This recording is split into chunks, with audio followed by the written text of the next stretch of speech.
जय श्री सीताराम। बालकांडे षष्टितमः सर्ग। इस सर्ग में विश्वामित्र का ऋषियों से त्रिशंकु का यज्ञ कराने के लिए अनुरोध, ऋषियों द्वारा यज्ञ का आरंभ, त्रिशंकु का सशरीर स्वर्ग गमन, इंद्र द्वारा स्वर्ग से उनके गिराए जाने पर क्षुब्ध हुए विश्वामित्र का नूतन देव सर्ग के लिए उद्योग, फिर देवताओं के अनुरोध से उनका इस कार्य से विरत होने का वर्णन है। अब कथा। शतानंद जी कहते हैं, श्री राम महोदय सहित वशिष्ठ के पुत्रों को अपने तपोबल से नष्ट हुआ जान महातेजस्वी विश्वामित्र ने ऋषियों के बीच में इस प्रकार कहा, मुनिवरों, ये इक्ष्वाकु वंश में उत्पन्न राजा त्रिशंकु हैं। ये विख्यात नरेश बड़े ही धर्मात्मा और दानी रहे हैं तथा इस समय मेरी शरण में आए हैं। इनकी इच्छा है कि मैं अपने इसी शरीर से देवलोक पर अधिकार प्राप्त करूं। अतः आप लोग मेरे साथ रहकर ऐसे यज्ञ का अनुष्ठान करें जिससे इन्हें इस शरीर से ही देवलोक की प्राप्ति हो सके। विश्वामित्र जी का यह वचन सुनकर धर्म को जानने वाले सभी महर्षियों ने सहसा एकत्र होकर आपस में धर्मयुक्त परामर्श किया। ब्राह्मणों, कुशिक के पुत्र विश्वामित्र मुनि बड़े क्रोधी हैं। यह जो बात कह रहे हैं उसका ठीक तरह से पालन करना चाहिए, इसमें संशय नहीं है। ये भगवान विश्वामित्र अग्नि के समान तेजस्वी हैं। यदि इनकी बात नहीं मानी गई तो ये रोषपूर्वक शाप दे देंगे।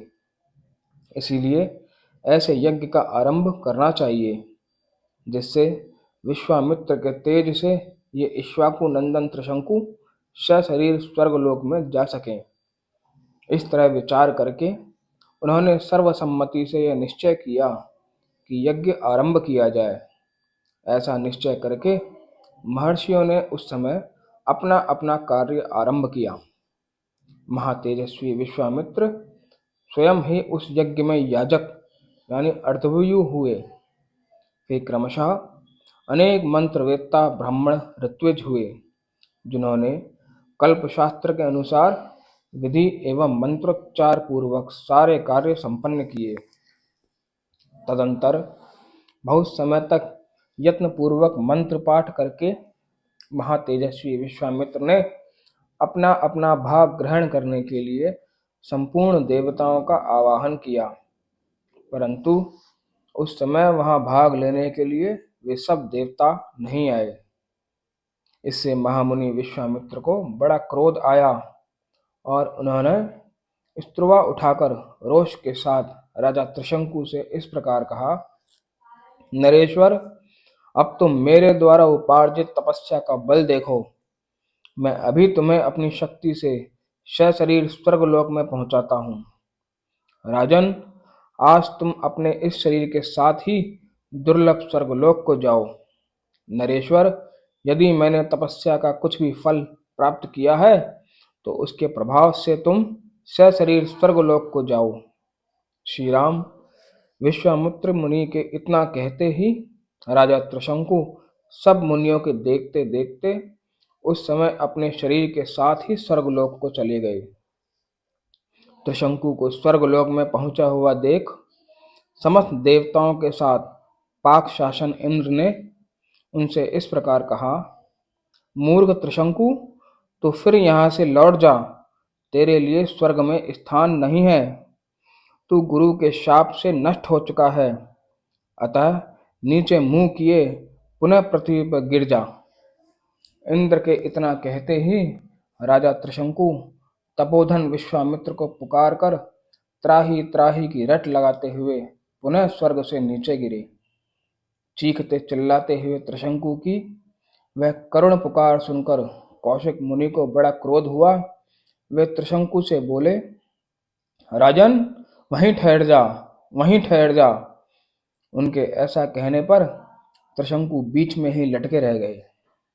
तत्पश्चात तेजस्वी विश्वामित्र ने ऋषि मंडली के बीच दूसरे प्रजापति के समान दक्षिण मार्ग के लिए नए सप्तर्षियों की सृष्टि की तथा क्रोध से भरकर उन्होंने नवीन नक्षत्रों का निर्माण कर डाला। वे महायशस्वी मुनि क्रोध से कलुषित हो दक्षिण दिशा में ऋषि मंडली के बीच नूतन नक्षत्र मालाओं की सृष्टि करके यह विचार करने लगे कि मैं दूसरे इंद्र की सृष्टि करूंगा अथवा मेरे द्वारा रचित स्वर्गलोक बिना इंद्र के ही रहेगा। ऐसे निश्चय करके उन्होंने क्रोधपूर्वक नूतन देवताओं की सृष्टि प्रारंभ की। इससे समस्त देवता, असुर और ऋषि समुदाय बहुत घबराए और सभी वहां आकर महात्मा विश्वामित्र से विनयपूर्वक बोले, महाभाग, ये राजा त्रिशंकु गुरु के शाप से अपना पुण्य नष्ट करके चांडाल हो गए हैं। अतः तपोधन, ये सशरीर स्वर्ग में जाने के कदापि अधिकारी नहीं है। उन देवताओं की बात सुनकर मुनिवर कौशिक ने संपूर्ण देवताओं से परमोत्कृष्ट वचन कहा, देवगण, आपका कल्याण हो। मैंने राजा त्रिशंकु को सदैव स्वर्ग भेजने की प्रतिज्ञा कर ली है, अतः उसे मैं झूठी नहीं कर सकता। इन महाराज त्रिशंकु को सदा स्वर्गलोक का सुख प्राप्त होता रहे। मैंने जिन नक्षत्रों का निर्माण किया है वे सब सदा मौजूद रहें। जब तक संसार रहे तब तक ये सभी वस्तुएं जिनकी मेरे द्वारा सृष्टि हुई है सदा बनी रहें। देवताओं, आप सब लोग इन बातों का अनुमोदन करें। उनके ऐसा कहने पर सब देवता मुनिवर विश्वामित्र से बोले, महर्षि, ऐसा ही हो। ये सभी वस्तुएं बनी रहें और आपका कल्याण हो। मुनिश्रेष्ठ, आपके रचे हुए अनेक नक्षत्र आकाश में वैश्वानर पथ से बाहर प्रकाशित होंगे और उन्हीं ज्योतिर्मय नक्षत्रों के बीच में सिर नीचा किए त्रिशंकु भी प्रकाशमान रहेंगे। वहां इनकी स्थिति देवताओं के समान होगी और ये सभी नक्षत्र इन कृतार्थ एवं यशस्वी नृपश्रेष्ठ का स्वर्गीय पुरुष की भांति अनुसरण करते रहेंगे।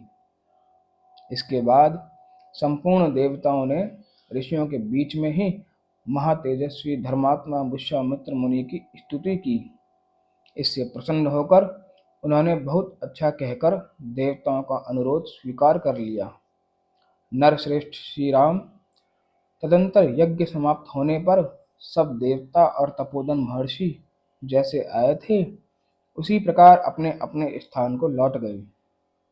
इस प्रकार श्री वाल्मीकि निर्मित आर्ष रामायण आदि काव्य के बालकांड में 60वां सर्ग पूरा हुआ। धन्यवाद।